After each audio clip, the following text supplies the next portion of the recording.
All right, I'll call the meeting to order, and I do want some order, please. And I do recognize that we meet on the traditional territory of the LHTAKO DENE Nation. With respect to the agenda, I3, you should have on your desk a copy of the late report from Councillor Runge, who was late for the meeting.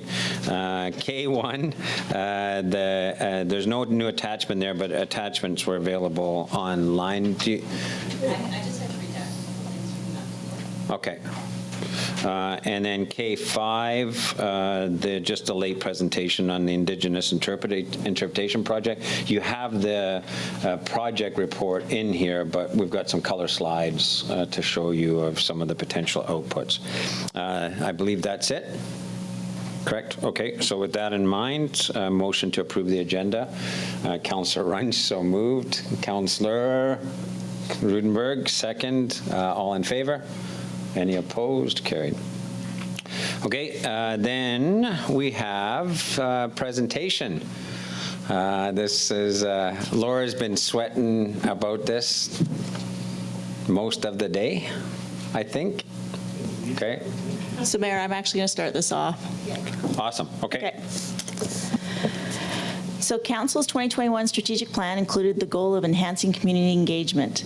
The city hired a communication consultant, Monogram Communications, to review the city's communication strategies and make recommendations for improvements. One of the improvements recommended was for the city to implement an engagement platform where community members could learn about city projects and share feedback and ideas. This Friday, we will be launching Let's Connect Quesnel. This platform will provide a variety of ways to participate in various city initiatives, plans, issues, and decisions, from online discussion boards and idea boards to interactive maps and surveys. Our goal is to build an active online community, providing a respectful space for residents to interact with each other and increase the depth and breadth of public involvement in the city's processes and projects. The first two projects on the platform will be Labordier Park improvements, so requesting input on updating some of the outdated areas of the park, like the spray park and the stage, and accessory dwelling unit development, so checking in with the community to understand their awareness of accessory dwelling units and what the city can do to support development of ADUs. Future projects will include things like neighborhood plans and budget 2022. So Laura's going to now give you a quick peek at the site. It will go live on Friday, and we encourage everyone to register and start giving feedback. All right, everyone can see my screen. This is the Let's Quesnel platform, or Let's Connect Quesnel platform, I'm sorry. Much like any other site, we have a home button. If you do click this, you will go home every time you click through.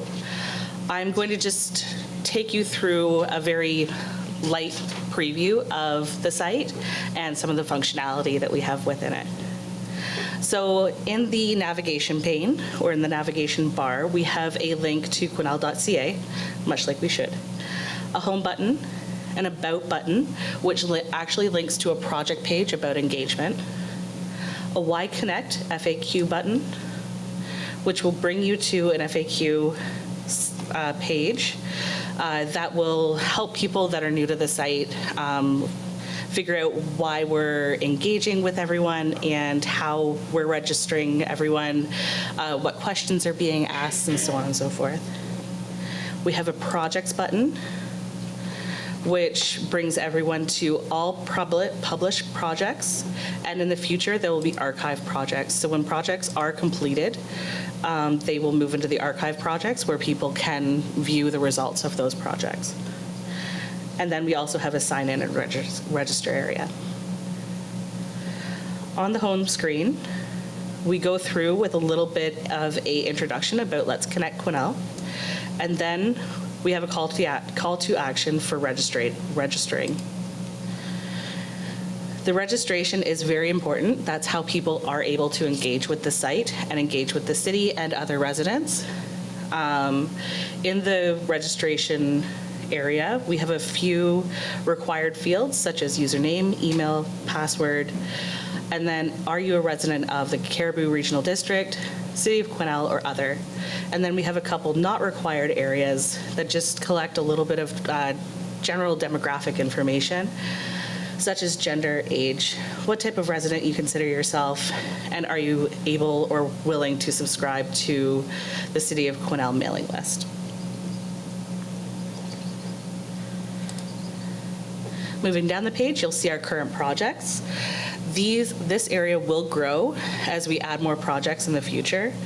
And once an engagement project is completed, we will have the option to move the completed project to a section that'll be housed underneath the completed project section, so that people can basically check out the results of the project and possible next steps.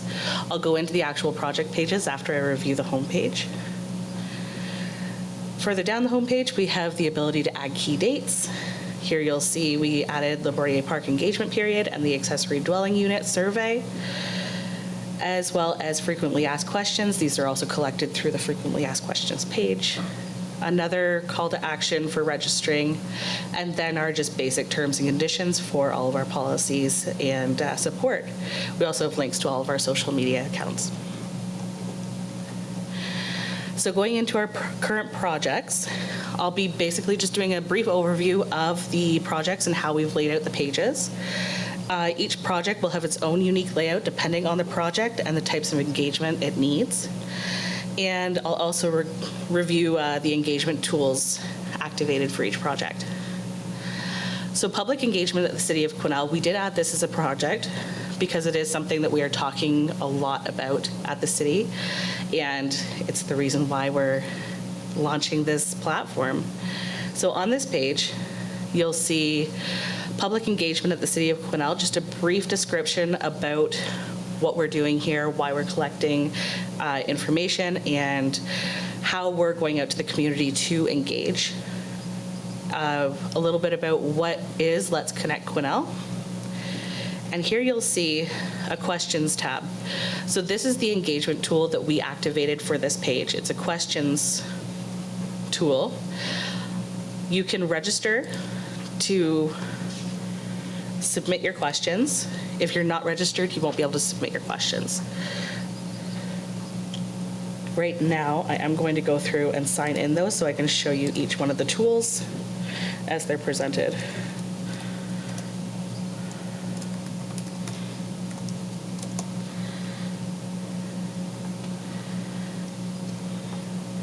So here you'll see this has changed a little bit now that you don't have to register. Down the right-hand side of the page, you'll see quite a few helpful links and tools.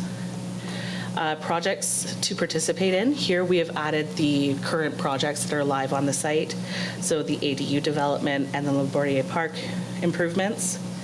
Important links that you may find helpful when navigating through the site as well. The Quesnel Major Initiatives, this links to our website through the Major Initiatives. The Quesnel Economic Development Transition Strategy. We've also uploaded a few photos of previous consultations that we've done. And a Connect email account so that people can email directly if they're not subscribed as well.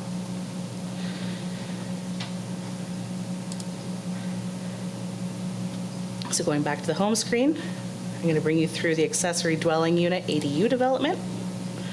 You'll see that this page looks very similar but also very different to the previous page that we reviewed. This also has a project overview.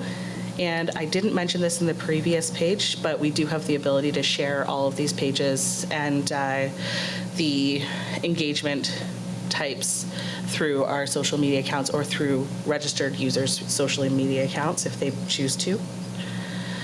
Through here, you'll see a project overview, types of secondary suites. So we've added some imagery to show people what secondary suites are, to give them a little bit of an overview and just an idea. The current engagement that's happening for this project. And then here, you'll see that we added 3 different types of engagement tools. There are 8 different types of engagement tools that you can add for each project, just depending on the project type. You can add an ideas tool, forums tool, a places tool, stories, guest book, questions, and you can also perform polls and surveys. Through here, we have activated a survey for accessory dwelling units. Very simple survey.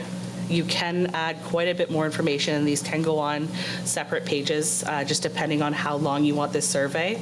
But because it is a little bit shorter, we just kept it to one page and kept it simple so that people were easily able to navigate. We have also added a share your experience or stories engagement tool where people can go on and share their story about their ADU or their experiences with ADUs, or if they've ever rented anything or purchased or bought. They can share their stories with the community, which is very helpful, especially when you're trying to connect with people who may not be as aware of ADUs as others. And then also for this, we added a simple questions tool. For the questions tools, these are submitted privately to the City of Quesnel or to the content owner of the page, but we do have the ability to answer the questions publicly or privately, just depending on how people are asking the questions, if they are asking for it to be answered privately or publicly, or if we feel that it'll be beneficial if we're seeing the same answers or same questions being asked multiple times, so that people can just go onto the site and see the answers instead of submitting questions again. And then again, on the right-hand side where you see the helpful tools, you see a project timeline for this project, a little bit more information, a link to our website about getting started with ADUs. The key contact for this project is the Development Services team. And then we've also added a Stay Informed tool or Stay Informed button. So this allows people to subscribe to this project specifically and receive information about any updates that may come from this engagement. So when the engagement either closes, or if we add more tools, or if we're adding more information, they can subscribe to this tool or subscribe to this list and receive updates.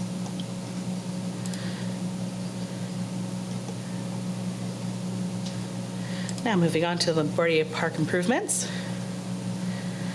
Here you'll also see a little bit of background about the park. We've added a map of the areas that we're asking people to provide engagement or to provide input on. So areas for possible improvement. A section about how someone can participate and how their information may be used. For this section, we've added a survey, an ideas page, and a questions tool. For the survey, you'll see that this one is, I have completed it.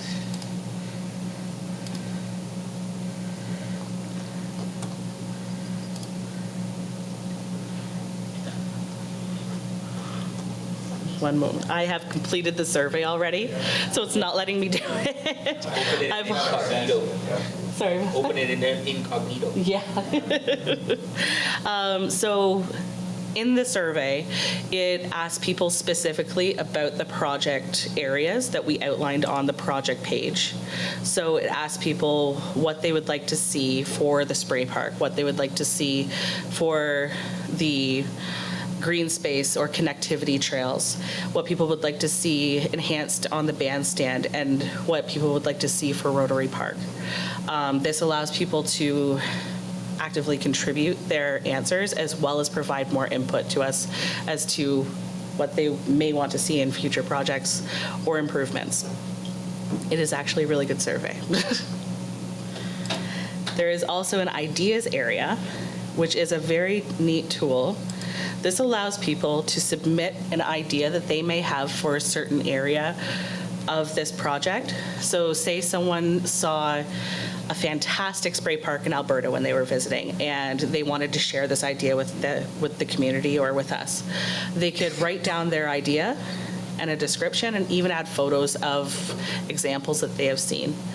It's a very user-friendly tool, and it also allows other members of the public to go in and like and comment on those ideas as well. It's a really good generator and a very good source of information for the community and ourselves. And then also we've added a questions tool. For this project, we've also added a project timeline. Helpful information, so we've added another page about just information about the park, so current park amenities and previous updates to LaBordier Park, just in case people wanted to do a little bit more research. It's just one click away. Some key documents, including the official community plan, the park's green space and outdoor recreation master plan, and a link to frequently asked questions that may come up around LaBordier Park. If you click on any of these, it will go to the main page for the FAQs specifically called out for the park. And again, we have project contacts and a stay informed subscription. And that is a light overview of the projects we've added so far. Great, thank you. And just for clarification. Just for clarification, so council knows, the software in behind this is Bang the Table, right? So our branding of it is Let's Connect, but you may hear staff refer to Bang the Table. Sometimes I may refer to it, and that's the proprietary software that we're building Let's Connect on. Okay. Questions or comments from council? Go ahead, Councillor Rudenberg. Thank you. Thank you for your presentation. Did a great job, by the way.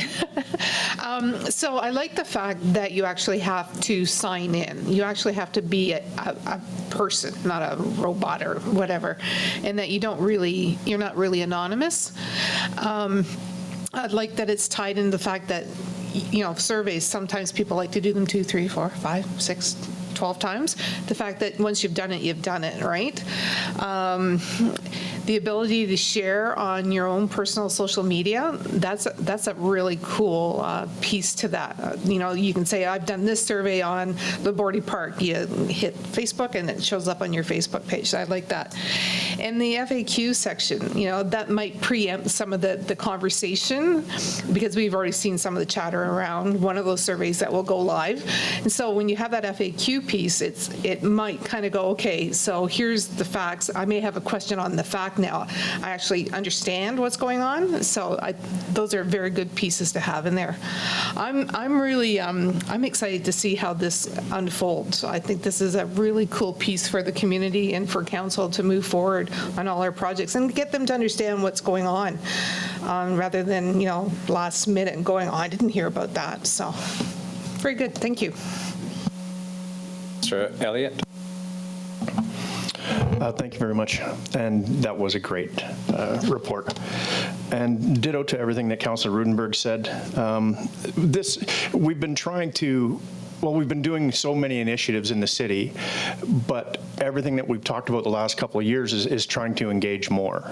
And it's been very, very difficult. We had first, thought about going out to the neighborhoods, and I'm sure that's going to happen in the future. But it's been really hard to engage with COVID, obviously. So I think this is going to bridge that gap. It's going to let people know what is taking place in the city, and hopefully get as many people engaged as possible. So the whole thing is really dynamic, and I think it's going to be fantastic. And having things off to the side on a really interesting survey like the official community plan and things like that, I think it's going to enable more people to kind of dig in a little bit deeper and seeing what's going on. Will any questions or comments be live, or will they be? Will the city be looking at them first? I'm hoping that we don't see someone writing something at 2 a.m. and. Certain things like ideas and stuff like that will be live. However, there is moderation to the site as well. So the people at Bang the Table do moderate for very sensitive activity. And as well as the city of Quesnel, we can moderate if things get heated in certain ways. But for questions, we do have the ability to have them not go live. So we have the option to either answer publicly or privately. So especially with the questions feature, it will be answered before it goes live. Yeah, I think that's extremely important. But this is fantastic. I think we're going to see the amount of engagement just exponentially go through the roof. I hope so anyway. And to be able to hear back from the people on what they want from the accessory dwellings and Laborde Park to begin with is extremely important. So thanks again. Councillor Runge, then Councillor Vic. Yes, thank you. Great presentation, and, really quite exciting. I have a few questions, with regards to on those FAQs, because there potentially could be lots of them. Is there a way to make the answers more like the project page, so it continues on if you want to know more, and that way you see the questions, more of the questions? Because right now it's, and maybe it's not. Anyway, and then the other question is passwords and securities and tracking users. Are people able to log in with their social media accounts? Or do they have to submit their own password to our site? Like, could you log in with your Facebook account, your Google account, or your whatever LinkedIn account that connects to you already, or is that not an option? Just a question. And I guess it goes with regards to, for me, the fear is always, I love the input. I'm really scared of possibly, and I hope this never happens, but that a special interest group takes over and we're hearing just from one side, really, without hearing from everybody. So I guess, and maybe that's with regards to, the moderator's role and stuff. Like, will we know if it's the same 300 people answering all the questions all the time, or the same 100, same 10, or whatever? Because then we, I feel we should know, so that we maybe look for another way to engage if it's only a very select group. I'm hoping it isn't, but, that's always my fear in the background. So there's a couple of things here. One, with respect to layout and so on, I think council can express some suggestions, ideas. Let's not get in the weeds of actually creating the thing here or modifying it here.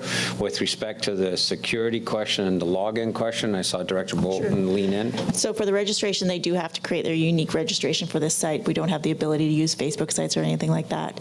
In terms of, will we know who's giving all the comments? Obviously we will, because they're registered users, so we'll be able to see who it is and see whether it's just the same people again and again. We'll be able to know who's giving which comments. Okay. Councillor Vic. Thank you, Mr. Mayor. Thank you, Laura. That was great. And I think it's going to be a great tool for us to complement what we're doing already, especially in an age, as Councillor Elliott said, where it's difficult to engage. So I got a couple of questions. The first is, you mentioned, is there 8 different tools that can be deployed in this platform? So I got survey, ideas, story, and questions. There's a few others, I guess, I missed. The question is what parameters do you use to decide which tools you deploy for each project? It just depends on the project and what we're looking for, right? They're all very unique and draw different things from people. So, a survey might be appropriate, or ideas, like or a story. They're all just unique to what we're trying to tell. So I think it'll evolve as we use the platform. As we do some more projects, we'll really get the hang of how all the tools work and what works best for each type of project. Cool. And the next question I have, I guess it's sort of on the lines of Councillor Runge with the registration. For certain participants out there that would want to engage this way, seniors, other groups that are not comfortable sort of embarking on this kind of registration process, have we considered, or have we reached out to perhaps the North Cariboo Seniors Council or other groups to facilitate seniors or other groups to come in and sort of had some hand-holding as they go through this? So we're actually going to have some iPads downstairs with our front staff to be able to help people to register. So that's one spot where people that need help can come and do it. But yeah, I could contact the North Seniors Council. I know they have iPads too, and if they're aware of how the project works, I'm sure they can help people too. Thank you. That's great. Okay, I don't have any other councillors. So just a couple of quick things, again, as we reinforce this. So first, you can breathe now, Laura, and sleep well tonight, because I know that this has been something that you've been working on, and again, I echoed a good job. The other is, I think that we should, and we're talking about this quite a bit, about migrating to video wherever possible. And I do think seeing the site migrating and working on that introductory video No, there's the general introductory video, but for each of the projects, as we move, okay? Yeah. Okay, super. And then the other is something like FAQs would be a really good one. Once we know what the kind of the real theme of how does this work, what are you doing, I think that would be a really good one for folks so that they're not having to scroll through a whole bunch of language. They can actually just get a sense of how this system works and what we're using it for too. So did you want to speak about the videos then? Yeah, so we are starting to work on some videos. It's just, we've had a lot going on right now, so we're working away on it. But we recognize that a video for each project would be a great thing.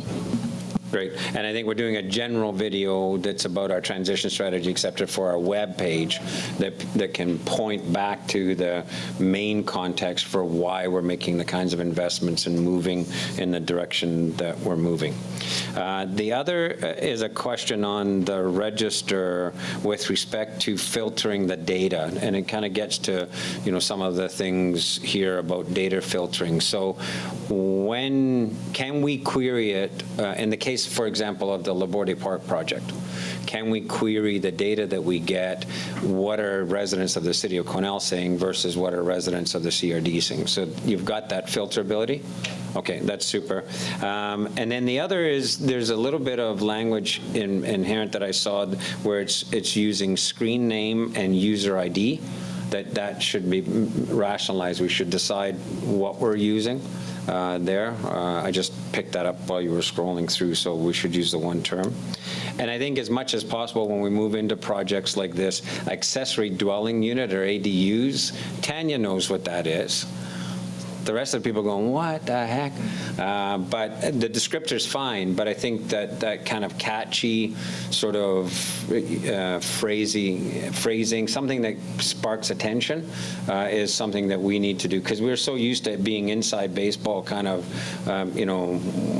the language we use we're comfortable with, but when we go out to engage the public, it has to be actually engaging language, right? So, and sometimes it's hard to find that, but it's just a thought. The other questions I had, with the survey, does it present rolling results, you know, to that kind of live thing, or is the survey just aggregated behind the scenes?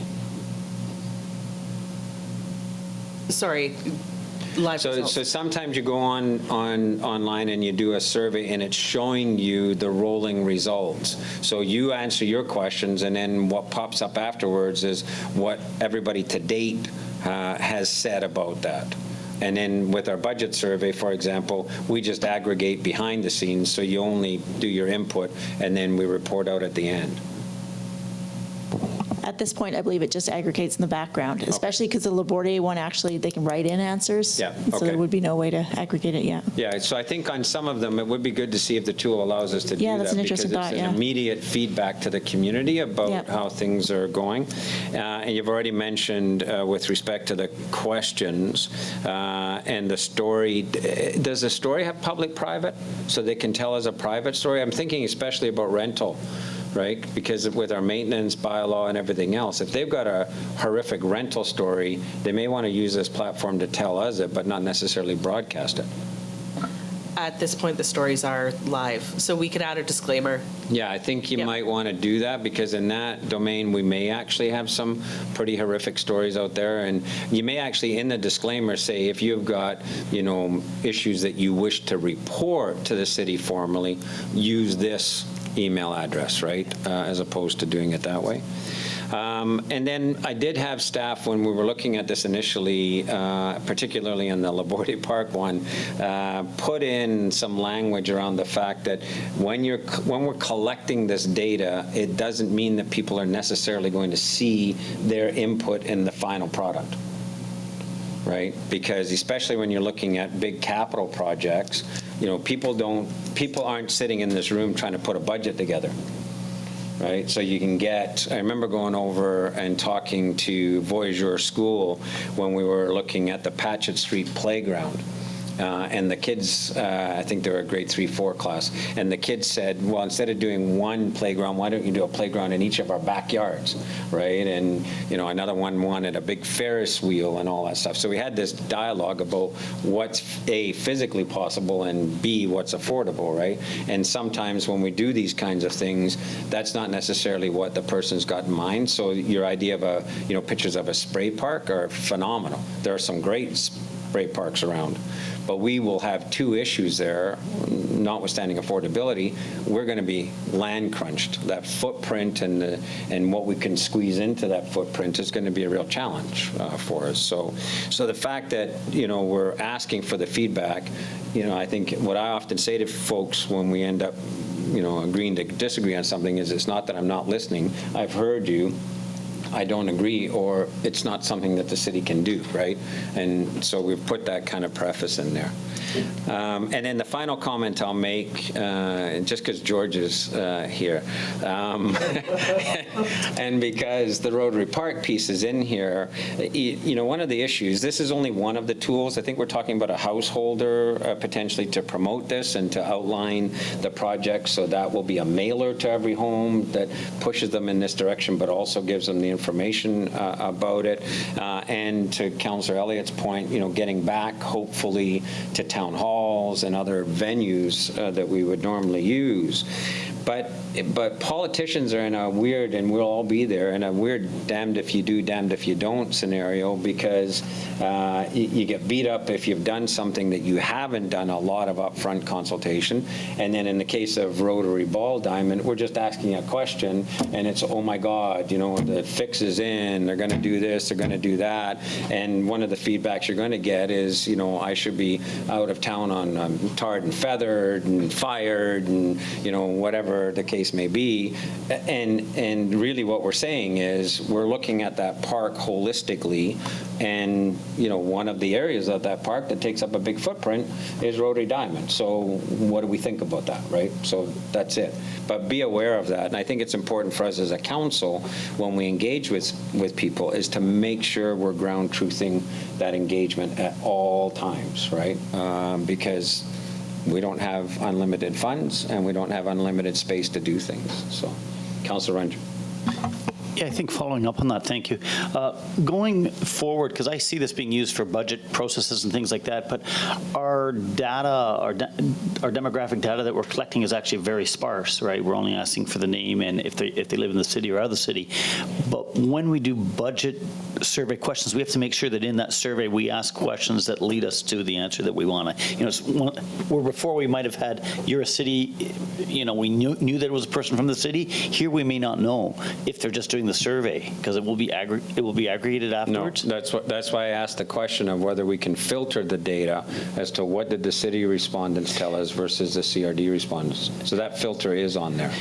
Okay, then for me adding to it, like let's say I'm a taxpayer, so I'm the homeowner versus, and maybe I'm going to be a slumlord here, and I got like 50 tenants. They all could respond to something that affects me directly. And we would never parse it out with regards to a taxpayer or non-taxpayer. No, they're still taxpayers. You charge them those taxes in the rent. Yeah, I guess I'm not slumlord. And so under the law, they're taxpayers, right? If they live in Quesnel and they're residing in Quesnel, they're paying taxes in some form. And so they have legitimacy of that voice, right? Okay. Any other comments, questions, Councillor Elliott? Yeah, thank you. It was just back to your comment about the surveys and being able to see the numbers in the background, like have it at the end or as we're going. And I might argue that we should have those numbers at the end so that people aren't getting skewed by, oh, you know what, 10 people are saying this. You know what, I think I want to do that too. If you look at Facebook, one guy's going to get hammered because 58 are going the other way. So I think we should just kind of keep it as open as possible until the end and then come out with the results. I'm not sure if that's what you were saying. Yeah, no, so all it is checking the tool. And as staff have indicated, you can use the tool differently in different circumstances. So if we actually we had something on the go that we wanted a live feedback to the community, then it's whether or not you can turn that feature on or off, right? And in terms of a pretty substantive feedback, yeah, you don't want to sort of just get the skewing towards the majority view. So yeah, okay. Okay.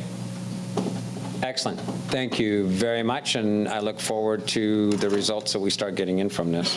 And Director Bolton, I guess this is the form, just so council is aware, this is the form we'll use this year for the budget survey. Is that correct?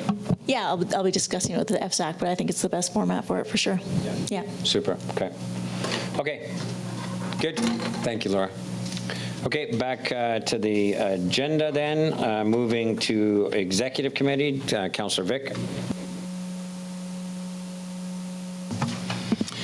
Thank you, Mr. Mayor. This is a report for the Committee of Executive from September 15th. And the meat of this report has already been delivered. Thank you very much, Laura and Director Bolton. So I was going to announce the presentation tonight, and it was fantastic. Looking forward to seeing it rolled out, which is coming at the end of this week. Is that correct? Friday. So stay tuned, everyone. Get ready to bang the table or let's connect, whichever you choose. So after that, executive hammered out a schedule for 2022, and that is attached.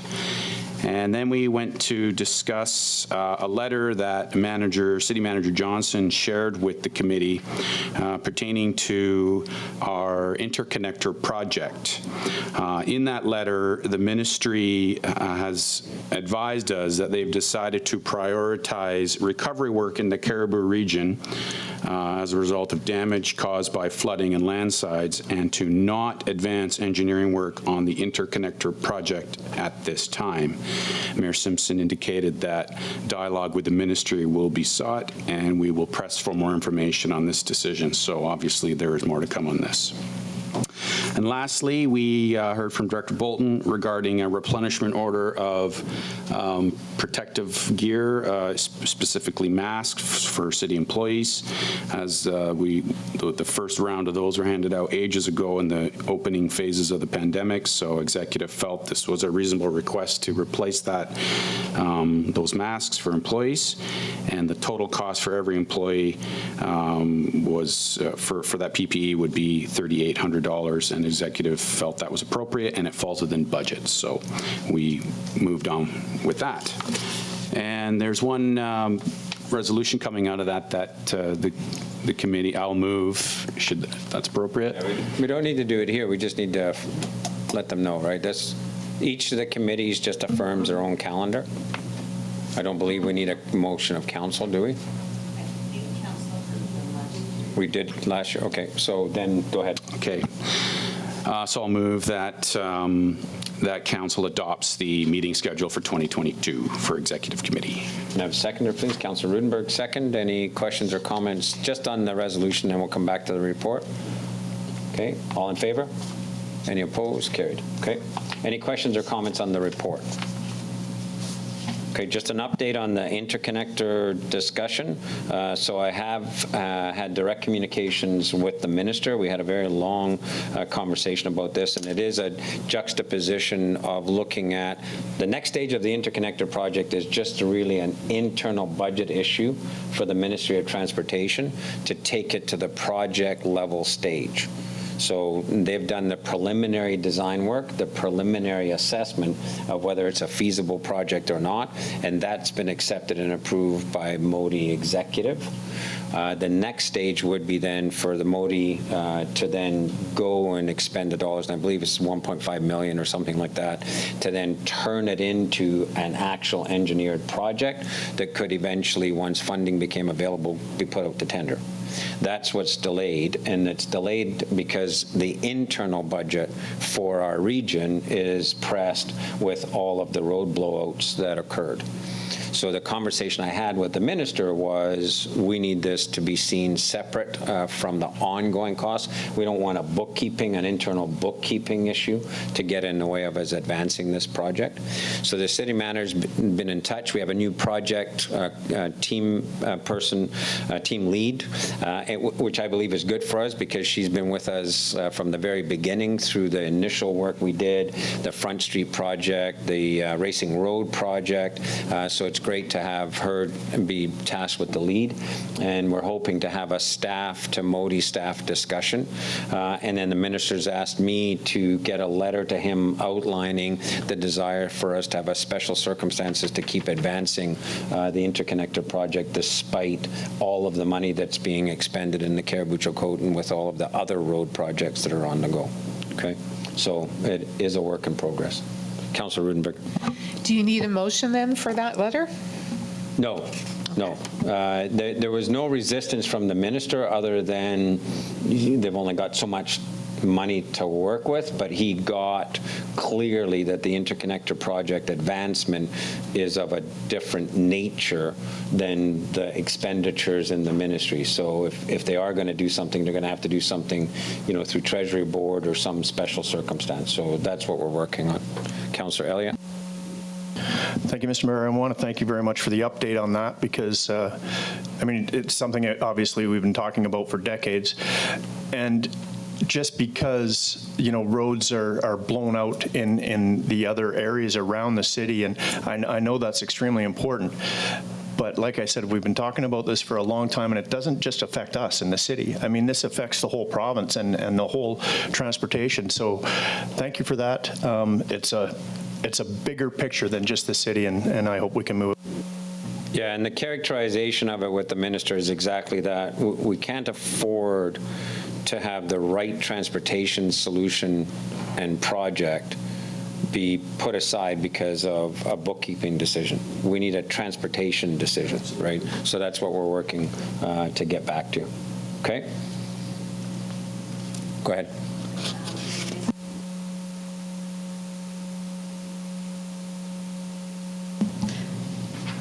We missed D, adoption of minutes.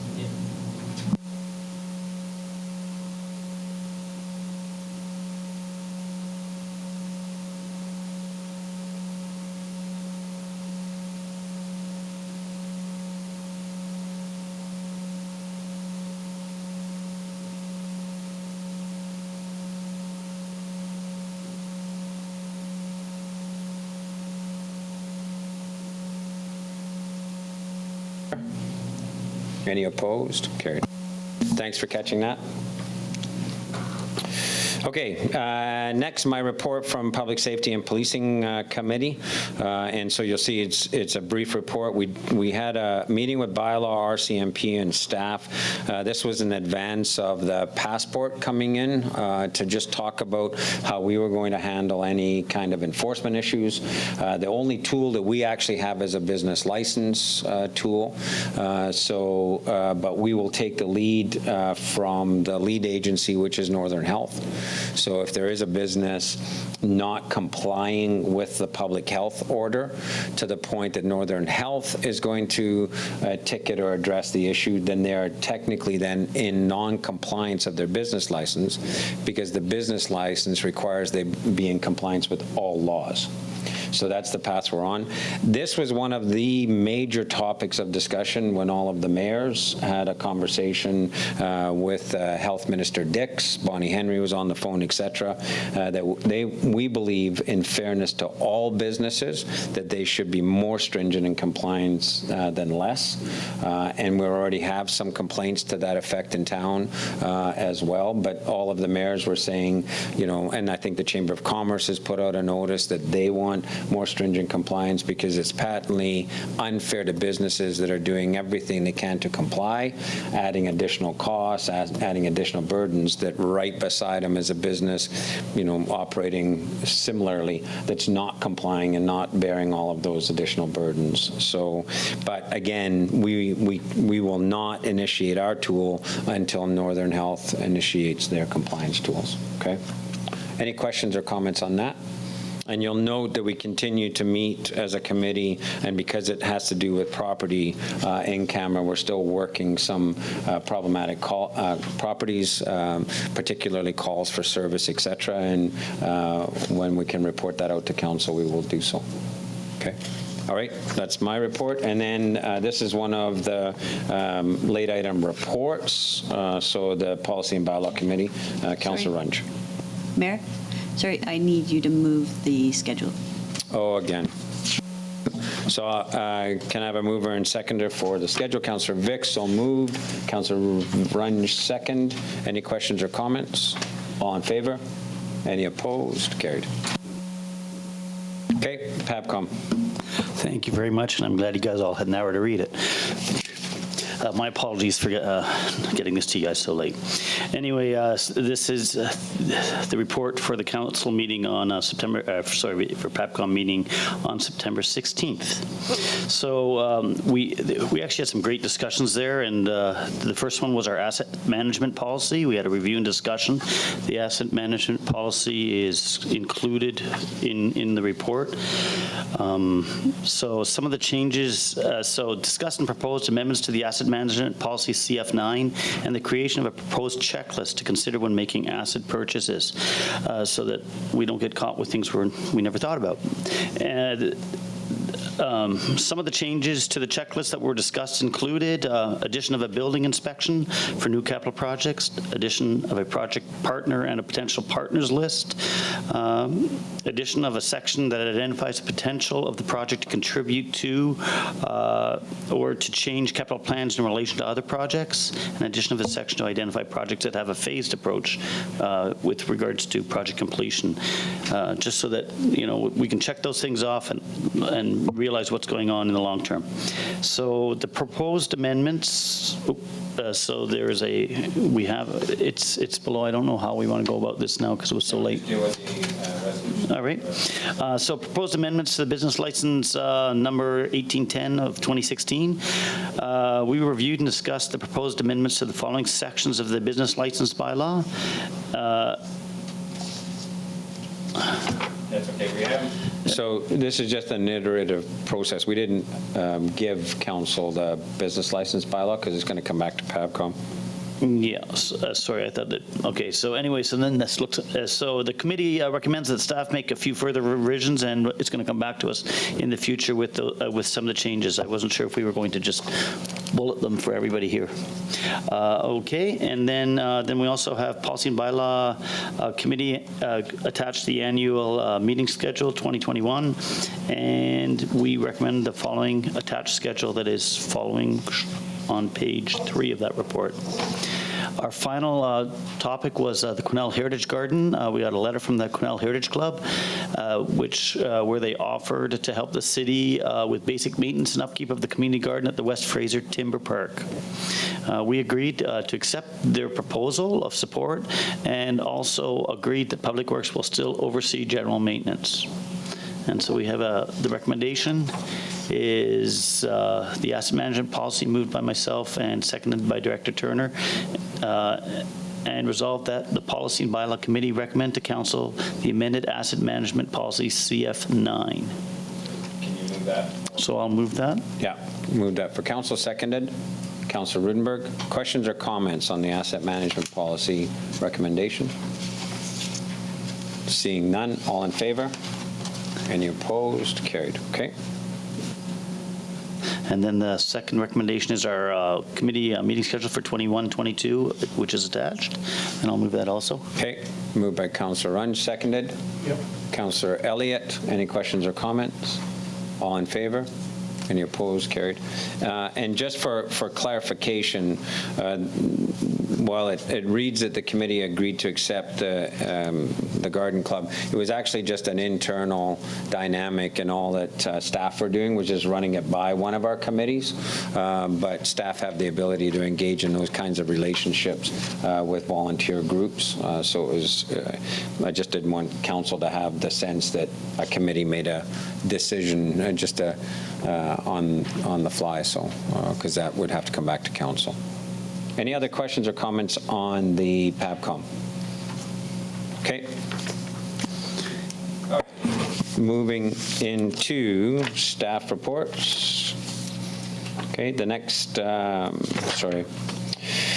development variance permit for Woodridge Road. Director Turner. Thank you, Mayor. The purpose of this report is to review the development variance permit to vary the requirement that carriage houses are only to be permitted on a property serviced by municipal services, water and sewer, and to vary the maximum size of the accessory building zoned under CR1. The development variance permit is requested for the carriage house, as they are only permitted if they're connected to municipal services. It is also requested that a gross floor area of the accessory building under CR1B on lots greater than 2 hectares be increased as well. In terms of the background, the applicant is intending to develop a 413.4 meter squared accessory building, whereas the allowed accessory building is 278 meters squared. The lot is not serviced by municipal services and instead utilizes an on-site well and septic system to meet servicing needs. You will see in the referrals that the building inspector did have requirements for what this would need to be, and we have already received the confirmations from the applicant that their systems do address the system needs for having an additional dwelling unit on it. I would also like to point out that this is a fairly substantial increase in accessory building, but I would also like to point out that the site area for this lot is 16.9 hectares. This is a significant sized lot. In terms of zoning bylaw analysis, the property is zone CR1. The applicant is proposing that this is their second accessory building, with their first accessory building meeting the zoning requirements. The current CR1 zones are intended for residential properties that do not have access to community services. And under the carriage house regulations, it states that all must be connected to systems. This allows us to give a look and a stop analysis when accessory buildings are added to lots that aren't on municipal services, to ensure that they are properly sized, as we've done here. The proposed shop's gross floor area is 14.3, and like I said, it's normally allowed 278, but this is a significant sized lot. The carriage house, just to put this in a little bit more analysis, carriage houses are limited to 60% of the gross floor area beneath it. The proposed carriage house is only 74 meters squared, when that would total 18.5% of the gross floor area. That would be even smaller than what would be allowed if you were allowed to have the full size for the 278 accessory buildings. So this is not, the carriage house is within the parameters of the requirements of the zone. The proposed, there was concern about the facility being such a size that accessory business use could be on the property. We have asked that the owner confirm that they're not intending to have business facilities on business, utilize the shop for business, and have additional equipment on the lot. Those would start to go against other provisions of the zoning bylaw. That's why we've asked that. But the applicant has confirmed through correspondence, which is attached here, that they are not intending that they'll be utilizing this. This is only for personal use. The recommendation is that Council approve DVP 2021-63 to vary sections 420.4D and 0.4.1b of the zoning bylaw, number 1880-2019, to permit the construction of and I am going to add in the size 413.4 meter shop with a carriage house above grade on an unserviced lot for District Lot 6682, Caribou District Plan, PGP 4414 on 1800 Woodridge Road, subject to the applicant not utilizing the proposed shop as an operating site for a personal business, as the business does not meet the criteria for home-based businesses. The shop may be used to store the heavy equipment, but must abide by Section 4.24 of the zoning bylaw, number 1880. Okay, thank you. Councillor Elliott, so moved. Councillor Rudenberg, second. Questions or comments? Councillor Elliott. Thank you, Mr. Mayor. Yeah, like you mentioned, this is an extensive report, so it answered off all of the questions that I certainly have. 41 acres, Northern Health signed off on it.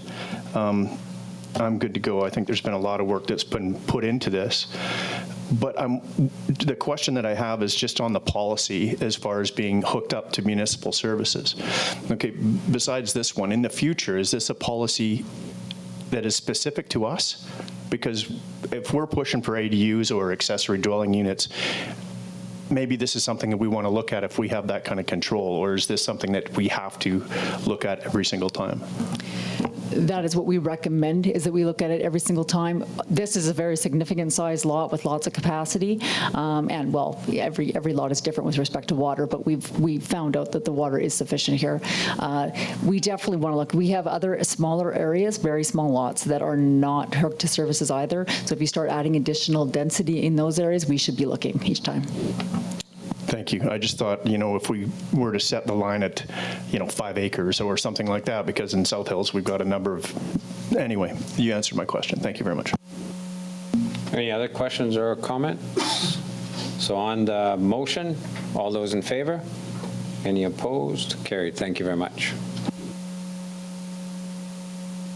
Next, Caribou Regional District Regional Trails and Park Service proposal, Director Norburn to report. Prior to Director Norburn reporting, I just want to give a little bit of a reason why this is coming back in this form. At the meeting when Manager Campbell made his presentation about the proposed Regional Parks and Trails Service, Council in the main gave tacit support, seeing it as another way to put dollars into the trail service. And so I've worked with staff because I think Council needs to be more nuanced on how it supports that, because the Caribou Regional District is another corporate body that has other corporate interests, covers a massive geographic area, and also has a voting structure that most council members here are not familiar with. So as a consequence, I asked the staff to bring forward a report to put some caveats for council to consider prior to actually responding to the CRD with respect to the Trails Initiative, and we can get into what those caveats are. But I didn't want council to be, thinking, why are you getting a report that seems to negate the initiative when council in the main was very supportive of the initiative. It's because I think we need to deal with the caveats in a more thoughtful and informed way. So Director Norburn, not verbatim. The whole report? Not verbatim. Assuming council has read the report, you can take us through the highlights. Well, the purpose of this report is to obtain direction from council with regard to the city's participation in the proposed establishment of the trail service as proposed by the CRD. As the mayor said, the CRD manager community services appeared as a delegation. Quesnel Council has been asked to provide a response to the CRD with regard to participation in the service. And while the city clearly supports the development of trails and parks in principle, the implementation plan proposed by the CRD may present some issues that council should consider. It's two of them really that are highlighted in this report. One is the CRD has proposed, oh no, I disappeared.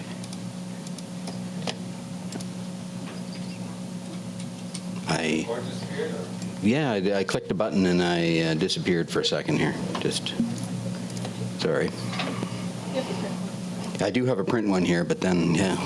Okay, I'm back. Sorry about that. Yeah, I can start again. The CRD has proposed resourcing the service by creating a full-time staff position. This centralized approach to managing the service will inevitably present challenges to providing the necessary local knowledge to meet the needs of such a large area. Under a model as proposed, the allocation of funding may not align with the level of taxation generated by specific regions within the CRD, resulting in inequities. And individual and sub-regional elected representatives may find that they have reduced influence and decision-making authority over how funding is allocated and which projects are prioritized within a larger centralized system like that. An alternative approach to consider that would address these concerns is the establishment of a sub-regional model with the services that ensures that funds generated within each sub-region are allocated to projects in that region with priorities determined by sub-regional elected officials. In this model, staff resources with local knowledge and contacts could be allocated to support initiatives and projects within each sub-region. The second point was that the CRD has proposed proceeding without first undertaking any kind of planning process to identify needs and priorities for the delivery of the new service, preferring instead to take a more organic approach by hiring a staff person, responding to needs as they arise, and allowing the service to evolve over time. An alternative, more principled approach would be to proceed with a comprehensive planning process prior to resourcing the service to identify issues and needs, establish objectives and priorities, and set clear goals and action items to form the basis for the establishment of the new service. Recognizing, of course, that there are, like, for example, in the North Caribou, there is a plan that has been developed for this region. So the intent would be that the CRD would look at the larger connecting trails and then support the sub-regional plans that are in place where there are plans in place, such as in the North Caribou. The financial implications, there are no direct financial implications to the city budget should council choose to participate in the service. If the city agrees to participate in the service and it is established, the cost to city residential ratepayers would be approximately $1.65 to $2 per $100,000 of assessed value. If all of the 12 electoral areas and all 4 municipalities participate, the City of Quesnel ratepayers would contribute approximately $28,400 towards the proposed $200,000 budget for the service, which is about 14.4% of the proposed requisition. The recommendation is that Council notify the Caribou Regional District Board of Directors that the City of Quesnel will not participate in the Regional Trails and Park Service under the operating model proposed by the Regional District, but that the City is willing to participate in the service if an acceptable sub-regional governance and management model is adopted and that a Trails and Parks Master Plan for the Caribou Regional District is conducted to establish clear goals and form the basis for the delivery of the service. Okay. So I've got a mover. Councillor Elliott has indicated moving. Is there a seconder? And then we can just put it on. Seconder, Councillor Rudenberg, and then comments or questions. Councillor Vic. Thank you, Mr. Mayor. So I remember when this came forward a short time ago, I was definitely one of the enthusiastic ones for this. And I'm gonna tell you, I'm still enthusiastic about it. I understand the arguments and a principled approach, and I understand all of that, and you can't really argue with that. It sounds like good policy. However, in its infancy, in its stage that it's at, getting everyone on board to at least be rowing in the same direction when it comes to trails, my instinct tells me that we should support it and work within to influence projects or decisions that affect projects in our specific area. And I guess further I'll add that enhancing the trails in the entire regional district cannot hurt our community, can only benefit us from my perspective, for visitors, for potential residents. Improving our trail network writ large, I think, is a good thing.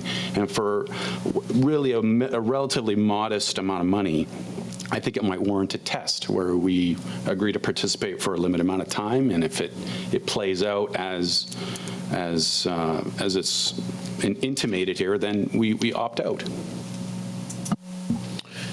So the city manager wants to weigh in, and then I do have another councillor, but I want to also do a little bit of a reality check of how the CRD works. So, City Manager Johnson. Thank you, Mr. Mayor. So I do agree with Councillor Vic that we need to, if we're going to try this, let's give it some steps of trying it out. But I would caution council that if we engage in a function, and if we're not happy about the structure of that function, once you've engaged, once you've agreed, we're in. We're in, and the structure is kind of fixed. So I think it would be important to make sure that the structure, if we step in, is what we are comfortable with moving forward on a moving forward basis. And I think that there's examples we have of other functions possibly with a regional district where you could think of maybe other setups what could work just, maybe better, but by the time you're in, it's too late to change it, so. Yeah, and I would just add to that for clarification. So there's a couple of other things that come in here. The function is a CRD function, not the City of Quesnel function. So once created, it's owned by the Cariboo Regional District Board. And if the other two municipalities, which seems to be the case, do not opt in, then the City of Quesnel sits as an isolated voting, municipal voting block with all of the electoral areas having the preponderance of the votes. So actually getting change becomes very difficult. But I think from our perspective, it's really, I can't even conceive how you would do this by just hiring a person and saying, fly at it. Because if you think about the model that we're currently using, which this negates, so this would most likely negate the current resource that we have under our recreation taxation. You then have an individual who somehow has to replicate all of the relationships that our current trails coordinator has with lands, with parks, with First Nations, with all of the individuals, private landowners included, who are involved in driving our ability to get to yes on trail networks. Now, if you actually think about the Cariboo Regional District, how do you replicate that when you're going all the way down, through the Lone Butte, Green Lakes area, all the way over to just around Bella Coola, all the way over to Wells, all the way over to Nasco, all of that area? How does an individual based in Williams Lake even begin to replicate that and keep the traction that we've got on trails? But if you had a sub-regional model, which is what we're proposing, then you could conceive that, where you can actually do that. So I think that that's a structural push that we need to make right from the get-go, because if we don't, and there's an individual hired, then I think we're done. I think we won't ever get back to a sub-regional approach. The second piece is, and we heard it from Manager Campbell, is they're just going to wing it. They're going to hire a body, and they're going to go in and see, what needs to be done. They can actually, once the function is created, they do not have to hire a body. All they've done is create a tax function. So there's no reason why they couldn't then hire a consultant like we did that can then, as Director Norburns indicated, go look at what plans exist. So where do we have master plans and where are the gaps? So they can advise the Cariboo Regional District Board, say the gaps are in the Chilcotin. So from a localized network or a sub-regional network, you're going to have to put some time and energy into the Chilcotin. The Quesnel region or North Caribou is good, the South Caribou is good, et cetera. So that base assessment, I think this board needs to see, as opposed to somebody just, sort of getting in there. And then it's embedded in Director Norburns' report, but if we use a sub-regional model, we can still drive our networks. So we can focus on driving our networks, and I think the value added the regional district staff person could bring is looking for the interconnectivity. So they spend that time saying, how do we connect? We're trying to connect Dragon to Wonderland, for example. They can take a look at how do we connect Hatsul to Dragon, because the terminus of the big trail system that's being built in Williams Lake is at Hatfield Village. So how do they connect over? And if they put their focus on there, then I think that that's a good value added from the regional district and allow us to stay focused on our network. So, to the city manager's point, I would caution that, let's get at her kind of attitude. The other piece is if we want to make a contribution to trails, we can easily do our own taxation. So we could just refer to our own budget and say, let the area directors of the CRD do their thing, because all they need is unanimous support of the area directors, and they can do this. But any trails within the city, we can just do, an addition to our own budget with a trails reserve or something where we're then able to contribute and participate. Because remember, I asked the question specifically to Manager Campbell, what would we be able to do to attract dollars if we were going to do sort of West Fraser Timber Park, for example? Could we use some of the CRD dollars that they would have in their budget to do those in-city trails? And his comment was, well, we're going to be really focused on the trails in the rural areas, right? So then our contribution then kind of gets negated where city folks are contributing to trails in the rural areas, but we're not getting a like contribution back. So structurally, there's some real problems with this unless we get that sub-regional model and unless they do some kind of master plan that we can buy into. Councillor Elliott. Thank you, Mr. Mayor, and great points that I support as well, and I'm all for the sub-regional approach. I'd just like to highlight one paragraph, and it's so people at home, if they're not reading the full report. Under a centralized model as proposed, the allocation of funding may not align with the level of taxation generated by specific regions within the CRD, resulting in inequities. So for me, this rings exactly the same as the MRDT or the hotel tax. So where we put in the majority of the funds, especially now that 100 Mile House has said that they're out. If Williams Lake is out, we put in the majority of the funds and we have no control over where they go. And that's exactly what was happening with the MRDT. And that's why we backed away from that as well. We want to be able to control our initiatives with our money if at all possible. So we're moving ahead at a tremendous pace, and I think I want to see that continue to go. I understand, and I agree with Councillor Vic, that the more every community has, it benefits us all. There's no doubt about it. But I think we really have to look at our taxpayers and what their bang for buck in our specific area. So I go with the recommendation. Okay. Other questions or comments? Councillor Rudenberg. So this has been a long time coming, this particular piece. We've talked about trying to have parks and trails service through the CRD. I don't think this is what we envisioned it to look like. And we forget that it also says parks here. It's not just about trails. And so, like you said, if we're the only municipality that contributes to this, I don't know how our voice is going to be heard at the table, right? I mean, not that you won't put our voice on the table, but I don't know if it will be heard at the table.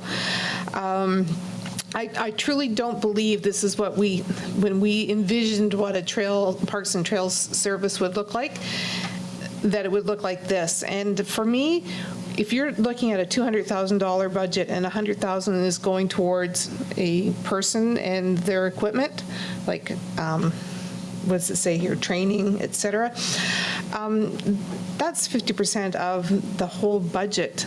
So you're left with $100,000 to be, we know what it costs to do trails. We know what it costs to put a new piece of equipment into a park. Yeah, I'm having a hard time supporting this particular initiative right now. Okay, Councillor Runge. Yes, thank you. Is there a way to keep this, I want to keep the initiative going. I believe that working with the CRD while still maybe keeping our trails coordinator going? So, like, is there a way to change the model so that we can continue on and keep, because that function in the CRD to support other areas is actually positive. It's net positive for us. But understanding your point with regards to, I don't want to get stuck in something that we have no say in afterwards. Like, is there a way that we could twist this so that we're still positive with the CRD moving forward, so that we keep the intent going, but look at how they're setting it up? Yeah, so that is the recommendation, right? The recommendation says that we would consider buying into that if they would consider a sub-regional model and doing some planning on the front end. Right, and it is a negotiation. I mean, each of the area directors are being, they're weighing in too. Each of the municipalities was asked, so it is a negotiation. The municipalities, chose to do a yes, no. We're saying, yeah, but we would like to see some changes in order for it to work for us. Okay. And you should know that if you take the sub-regional model, then it gives relief on our rec budget, right? So if that sub-regional model comes in and says, yes, we're going to fund trail coordinators through this new function, then we get relief on our recreation taxation. So there is a direct correlation to that. Whereas if you do this model, we would probably still be wanting to keep the trails coordinator through the rec function in order to make sure that we're still advancing our sub-regional trails, right? So this model actually does give some, a bit of a trade-off and some tax relief. Okay, Councillor Vic. Just a quick follow-up. So assumably that there's been some dialogue with our CRD partners as we've come up with this recommendation. Have there been any feedback as to our not yes, not no, but maybe? Has there been any appetite or willingness to open up this for further discussion? The only conversation I've had is at a staff level with the manager of community services. So he received a copy of the memo after it was released, with this report. So I mean, we talked about it. He understands what the position of the city is. He can't speak for the elected officials, though, and I can't speak for the elected officials of council. Yeah, and the proposal has not come back to the CRD board, so the CRD board knows it's out there for dialogue, that's all. So when it does come back to the board, it would come back with this feedback. Okay, anything else?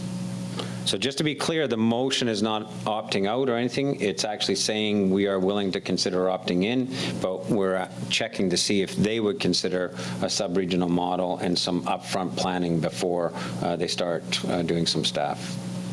Councillor Runge. Yeah, no, it's on the floor already. Yeah, thank you. Okay, so on the motion, all those in favor? Any opposed? Okay, unanimous. Councillor Elliott moved, and I think Councillor Rumberg, you actually seconded it. Okay. I'm on the ball with. Okay, next, Telecom Society, second reading and public hearing set, and Councillor Goulet is going to recuse himself because of his role with the Telecom Society.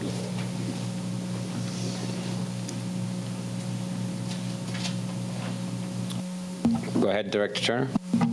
Thank you, Mayor. The purpose of this report, again, is to provide second reading for the Quesnel Telecom Society to create a new comprehensive development zone over lots 4 and 6 through 15, Block 14, District Lot 386, Caribou District Plan, to allow a multi-unit residential development on a consolidated lot with the existing Friendship Center building, daycare, and catering business. We reviewed this proposal on February 16th, and Council gave endorsement to proceed on the development of a comprehensive development zone. On March 2nd, first reading was provided to the development. The applicant requested the process is now requesting the process to continue. We were waiting for funding, but they've been informed by different funding agencies and partners that they should be continuing along the rezoning line, and that's why we're here again today. they do want to proceed on the existing development plans. So we want to provide second reading and set the public hearing to amend the zoning bylaws. Just a quick background, because it has been a while, so we should just for the public, just review what this development is about. The Quesnel Telecom Society has applied to rezone the property. Again, as I said, is 11 lots. This is between the existing Friendship Center and the daycare buildings, where a 5-story, 34-unit apartment building and parking area is to be located. The units are going to be geared towards low-income individuals. The zoning amendment is required to permit apartment use on this property, which is currently zoned C2A and P1 institutional. Due to the proposed density, variety of uses on the property, and the need to share parking between the uses, it is recommended that property be zoned a CD zone, which would give the developer a greater flexibility when it came to site design. The Quesnel Telecom Society intends to consolidate all subject lots prior to building stage of the development. So if council has no questions, I'll just go into the recommendation. Yeah, let's just check for any questions in advance. Okay, seeing none, go ahead. The recommendation is that council provide second reading of zoning bylaw number 1905, and that council set the public hearing date for zoning amendment bylaw number 1905 to be held Tuesday, October 19th, 2021 at 6 p.m. at City Council Chambers. Okay. Councillor Elliott, so moved? Yes. Okay. Councillor Runge. Okay, so the motion's on the floor. Just a couple of quick things from me, because I did sort of have a conversation with staff around this. I think staff does have to be careful of advancing things that, don't have a likelihood of being built. You start tying up property that you end up potentially having to reverse. In this case, though, because of the situation with funding around housing and needing to move with housing, I think it is prudent for us, particularly since provincial and federal governments keep pointing to municipalities as being the ones in the way of expediting decisions. So I think we need to go into this with eyes full open, that if the funding doesn't land and some other development comes, we may have to back this off, but I think it's worth hedging and advancing it. So go ahead, Director Turner. Thank you, Mayor. And we will just proceed to third reading, at which we will put conditional upon a development permit and a funding approval. So the funding approval, they will not go for the development permit approval, because that's when everything's going to get locked down in terms of design. So that's where we'll hang up. Okay. So, and then the next piece, I guess, is Director Turner, and it's a general piece. The McCullough document, reminds us again of the whole parking conundrum, and too often these kinds of developments, that becomes the flashpoint. And as I was rereading the report, the documentation they've got around parking, do we need to actually go and look at our parking metrics so that we're not having these developers come in and make these cases to us all the time, and then potentially having the issue of parking being the flashpoint and not the benefits of having the housing? Because it's pretty stark, the differential. To be honest, Mayor, these projects always have to go through a development permit process anyway. It's wise that we look at specific developments and what kind of parking they're going to have and the different types of uses. This is a fairly complex project with a lot of different uses on this site. We want to staple down what their development plan is for parking, so that if there does become problems, that we do have a good review process that we can look back on.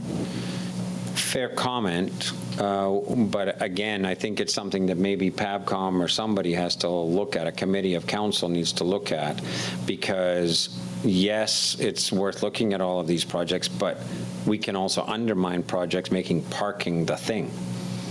So we need to just be careful and potentially look at it. And what I think about is Mayford Place.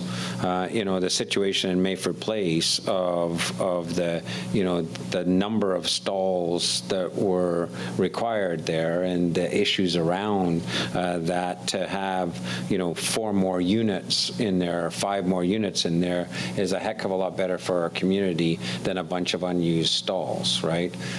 Or if we know, in the case like we did in Elliott, Elliott Street, that a certain type of housing is predicated on people not owning vehicles, why do we then get into, the back and forth debate about how many stalls do you need for people who don't own vehicles living in it?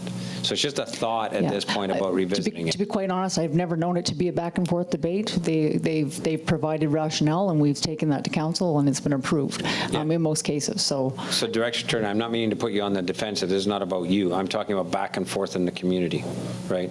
So that's what I'm talking about. We're going to be trying to advance housing. We're going to be trying to advance active transportation. We're going to be trying to advance alternate modes of transportation. It may be just worthwhile for one of our committees to take a look at our parking metrics through the lens of modern urban development and densification. So just as a reminder too, that we completely reduced the parking right down to one unit per one stall per unit, where it was significantly higher before from residential. So we did do a bit of that review at the Paso Nobel. I don't think it ever hurts, Director Turner, for a committee of council to just simply take a look. When you get a report like this is giving these numbers, it does give us a bit of pause, right? That's all I'm saying. So I think it's best to go to PABCOM, Councillor Runge, to make a note that we should just do a refresh and make sure that we're comfortable, okay? All right, so on the recommendation, all those in favor? Any opposed? Carried. Do you want to ask Councillor Goulet to join us again? That's okay, Carrie's got it. Okay, next one, neighborhood plans. Thank you, Mayor. The request for, this is a request for approval of a revitalization for North Fraser Landing. As council is well aware, we've been talking about doing some revitalization plans for quite some time, but they have been shifting around a bit, and that's why I'm here today, is just to get some approval to move some of the funding from one area of which it was designated to another. $40,000 was set aside for neighborhood planning for the Caribou Field in the 2020 budget. In March, staff requested an additional $20,000 for planning for neighborhood planning to include North Fraser Landing. Staff is now recommending redirecting the funding for Caribou Field to revitalization planning for the Davie Street commercial area. Funding for the neighborhood planning area for North Fraser Drive was added due to proposals for development in this area. There's been quite a bit of development in that area, and we're, definitely hoping to see more revitalization and development, and we're looking for this plan to help activate that. Current discussions on development proposal for Caribou Field make it prudent to delay the planning for that area. The commercial area on Davie Street is in need of revitalization, and which has again been highlighted during the application process for the expansion of the Barkerville Brewery patio. The Barkerville Brewery is also indicating to me that they are going to be coming to me again with some additional capacity. So again, we're wanting to advance some planning in this area. Find a request for proposal attached for a draft RFPs for the revitalization plans for North Fraser Drive and Davie Street. Okay, on the recommendation, Councillor Vic, so moved, Councillor Runge, and then Councillor Runge got a question. Yeah, thank you. It's to Director Turner. With regards to the Davie Street revitalization on page 70 of 105, I was just wondering if this also had a chance of expanding it a little bit lower, so it would have gone to where maybe, past the railway bridge? Because that whole area I see as a revitalization area, and I just, is there a reason that it's just that small versus just a little bit bigger over the railway tracks there? I think there's some significant engineering planning that's going to, be attached to this. Are we going to get full engineering on development with the kind of dollars we have set aside? Probably not, but we do need some higher level thinking due to some of the structures in this area. That's why I'm trying to keep it intact there. Yeah, and we actually affecting any change on the property that you're suggesting, it would be almost impossible for us to do as well. So I think with the folks that are involved in this, there's the opportunity for us to actually work with them all. Okay. All right. Anything else? So could you just give us a sense of timing this? The RFPs go out. What's your sense of when public would be starting to be engaged in these? I would probably think that we're looking closer to the new year at this point. By the time we get a good proponent in line with them to give us a good plan to be developed. Okay. And then the other question is, would this be a target for using the Let's Connect? So there would be an obvious next target? Definitely, and we will be advising the proponents in RFPs that they have this opportunity. Perfect. Thank you so much. Okay. Go ahead, Councillor Runge. Yeah, just one extra point. I really do thank you for bringing this Davie Street up so quickly, because it really came out from, I think, our summer discussion from our e-vote, and it was one of the requests, and I really appreciate it coming out already so quickly. Thank you. Yeah, I wish that was the case. I think the first conversation we had around that whole area was when I got reprimanded by the Director of Public Works at that time for some of the access egress down there. So we've been actually talking about it for a long time, but that consultation there triggered us just moving some resources to it. So, okay, done? I took the vote, right? Okay, all in favor? Any opposed? Carried. Next, and it isn't Coordinator Blair, it's Manager Reed. We'll be going through the Indigenous Interpretation Project update. Thank you. Yeah, Lindsay wasn't able to be here tonight, so I'll be delivering the report on her behalf. The purpose of this report is to provide a project update to Council regarding the Indigenous interpretation portion of the Waterfront Development Downtown Precinct project. So this was our strategic initiatives project that we applied to Northern Development Initiative Trust for in 2020, and also includes the reconfiguration of the footbridge on each end and the lighting of the Riverfront Trail. But this report is just about the Indigenous interpretation portion of that project. That project has two components to it. The first is the interpretive elements design. So Urban Systems has been working on this project. They met with LHTAKO DENE Chief, Council, and elders to discuss the project first back in May, gathering project information, cultural and traditional stories, and then that information was used to create the initial design that you see in the package. That was the late attachment. In July, Urban Systems came back and met with the elders again, as well as two of the LHTAKO DENE councillors to gain feedback on the design. And then in September, came back with a revised draft that was presented to Chief and Council for approval and feedback. So we're just gathering that feedback now, and that's the draft package that you have. Direction for design elements was solidified at this meeting, and that's the draft that you've got. The other portion is the cultural videography. So again, the city's been working closely with LHTAKO DENE elders to select an RFP proponent, which was One Island Media. And One Island Media first came up in August, met with LHTAKO DENE elders and councillors in person to do pre-production, planning, and storyboarding, and then came back this month for a full week of videography and really created relationships with LHTAKO DENE, interviewed all of the elders on camera, gathered their stories, and then also did videography on site at a number of locations around the community, both with elders but also with youth, educators, and other community members and council members. So cultural events and traditional ways of knowing were captured in addition to those interviews with the elders. So that's being put together now into some initial footage that One Island Media will share with us and with Urban Systems.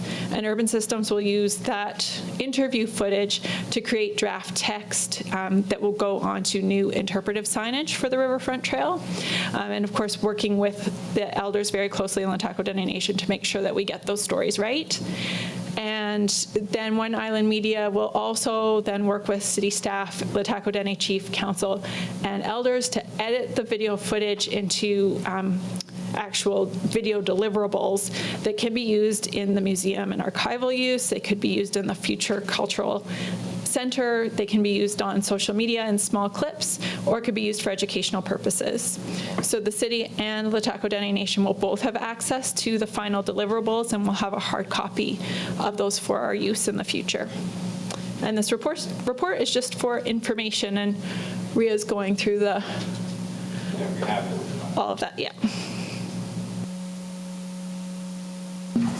Questions or comments? I just wanted council updated on this. The city manager and I sat through an update, and then I was able to chat with Chief LeBrun about the update they got and their community's excitement about how this project is evolving. So I didn't want council, caught off guard or out of sync as to how this project is evolving.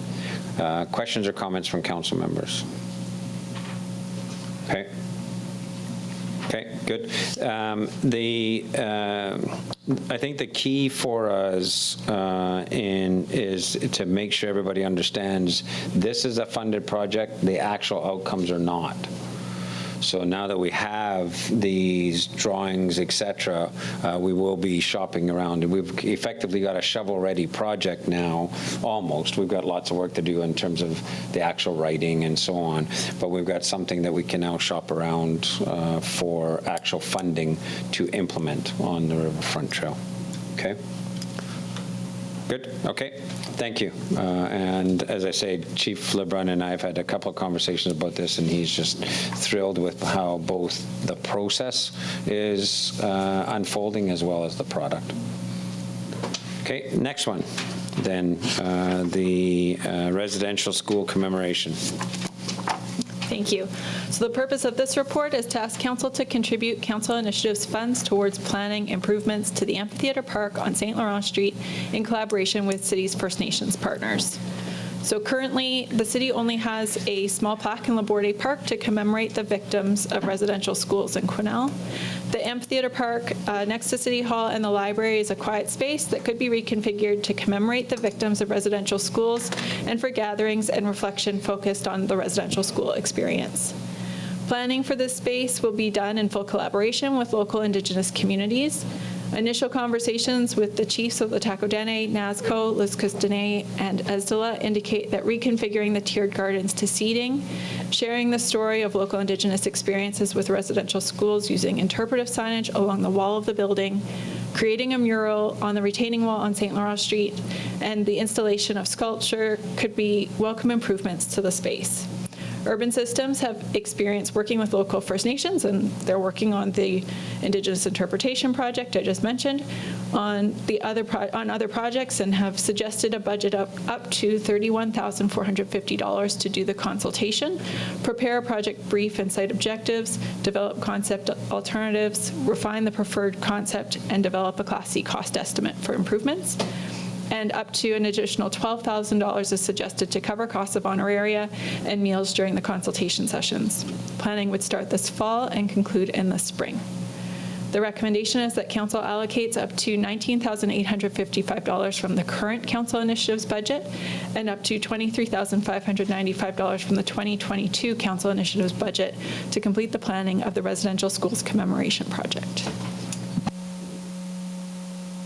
Before we get on to the recommendation, I just want to update council. So, and the report references it. So I had my second meeting with the chiefs, and so that's the chiefs of ESDLA, LHTAKO, NASCO, and Luskus. We are hoping to meet bi-monthly as a leaders group and have conversations about projects and process and initiatives. It was a very good meeting. I actually canvassed each of the chiefs afterwards to make sure they felt it was a productive meeting, and they were all, highly interested in pursuing the conversations and asked for me to get it in their calendars for the November meeting as soon as possible so we could lock it in.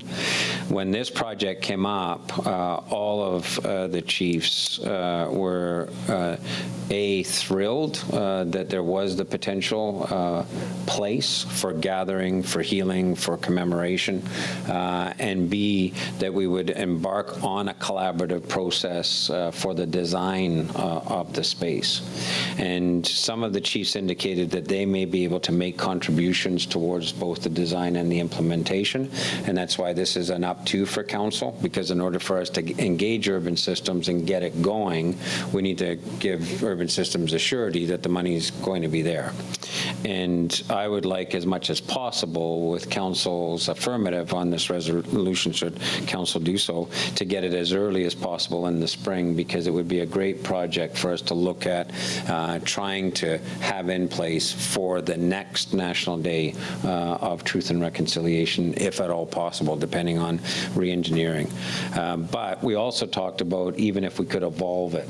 So that would be one of the other criteria for urban in the report, is how could we stage it so that we could actually just evolve it year over year and have something to celebrate September 30th each time. The other piece of feedback that we've had on this has to do with the Orange Shirt Day gatherings. So with the plaque at Laborde Park, there's ample space for when it's a school day for school children to be down there and to be engaged and involved in that. And talking to the chiefs, they said yes, but you can also have children all playing in the park, making a lot of noise. You could have other people elsewhere, and when they do a moment of reflective silence, you still have the highway noise, all the buzz, etc. So the city manager and I chatted when we went and looked at this space, that on that particular day, it's conceivable for us to work with our partners to clear the parking lot, and we can close that one block of St. Laurent so that the space around the amphitheater could also be closed off to accommodate a larger gathering, and it would be a quieter gathering free of any of those other distractions. And because it's a natural amphitheater with a good sound system, everybody would be able to hear what's going on. So that was the only piece that of feedback that, have you thought about that we got from this. So, if council advances this, we've got lots of work to do, but it is a very strong sign of good faith and a foundational project with our First Nations communities. Okay, so that's my little addition. Councillor Goulet, I saw your hand up first. Thank you, Mr. Mayor, and thanks for that. That's really good that we're having that dialogue with the chiefs and with the communities, because I think that's very important to moving forward and the truth and reconciliation piece of everything. So great for that, and I'm all for this. The recommendation, just being out and listening, they are looking for a better space for that. They think off to the side doesn't do them any justice. So I've heard a lot about how they would be very positive and very willing to be part and work with the city to make things happen. So very nice. I also saw that they were suggesting $12,000 to cover food, and I think that's wonderful as well, because as Indigenous people, that's the way we collaborate, is over a meal, over a dinner, or over something. The ideas start to flow. So I'm very glad that those issues are being listened to, and we're on a right path here. So I actually was going to move the recommendation. Okay. Councillor Goulet, so moved. Seconder, Councillor Rudenberg. Questions or comments further? Okay, seeing none on the motion, all in favor? Any opposed? Carried. Thank you. And Manager Reid, I know that your team has a lot on the go, but I think the work that's been done already on the waterfront will really help inform some of this work too, but it would be great to expedite this as much as possible with urban systems. Okay, next, number 7, the Quesnel Kangaroos Agreement. Thank you. The purpose of this report is to obtain council approval as the manager of the North Caribou Recreation and Park Service to enter into an agreement with the Quesnel Kangaroo Senior Hockey Club for their use of the West Fraser Centre. The current agreement with the Kangaroos expired, but has been renewed on a month-to-month basis until terms of a new agreement are negotiated. To simplify the administration and execution of the agreement, it's between the city as the manager of the service and the club, rather than the city, the CRD, and the club. The proposed agreement was approved by the Joint Advisory Committee at its meeting on September 21st, with the recommendation that the agreement be approved by Quesnel City Council. The agreement is attached to this report, and the recommendation is that Council enter into the attached agreement with the Quesnel Kangaroo Senior Hockey Club for their use of the West Fraser Centre for the 2021-2022 season, and that the Mayor and Corporate Administrator be authorized to execute such documentation as required to complete the agreement. Okay, Councillor Elliott on the recommendation, so moved. Councillor Runge, second. Any further questions or comments? All in favor? Any opposed? Carried, thank you. Okay, council information package has been received. We had no items brought forward. On Bylaw 1909, the tax exempting amendment, third reading. Mover and seconder. Councillor Elliott, so moved. Councillor Vic, second. Questions or comments? All in favor? Any opposed? And in Bylaw 1905, the zone amendment for the Telecom Society, second reading and set the public hearing date. It's okay, it's just a vote for the bylaw. All those in, sorry, a mover and seconder. Councillor Vic, Councillor Runge, all in favor? Any opposed? Carried. Okay, no new business, no changes to upcoming meeting schedule or changes to committee appointments. Any announcements or future events? Councillor Goulet. Thank you, Mr. Mayor. And I just want to just recognize that it is Thursday, September the 30th for National Truth and Reconciliation Day, which is also Orange Shirt Day. I just want to clarify, because there's been some things out there on what is happening on that actual day. So just to let you know, there was a committee that was struck that looked at how could we do something to forward and move forward with the celebration, or not a celebration, but a way of honoring residential school survivors. What has happened is because of COVID, which is right in front of us, and what's happening right now, that there was plans to have a gathering at the park, but that will not happen. There won't be a gathering at the park. What they've said instead is that they can have a formal process where people can go down to the park, Laporte Park, give a moment of silence. Some people have already put flowers there. There's some tobacco ties that you can take, and you do that throughout the day just to do your own honoring and not gather in huge groups. There won't be any formal process ceremony, anybody speaking at the park. They just want to leave it as just as that. But there is another piece to this where this Friendship Center will be doing a lunch from 12 to 1:30. It's a box lunch. It's not a gathering.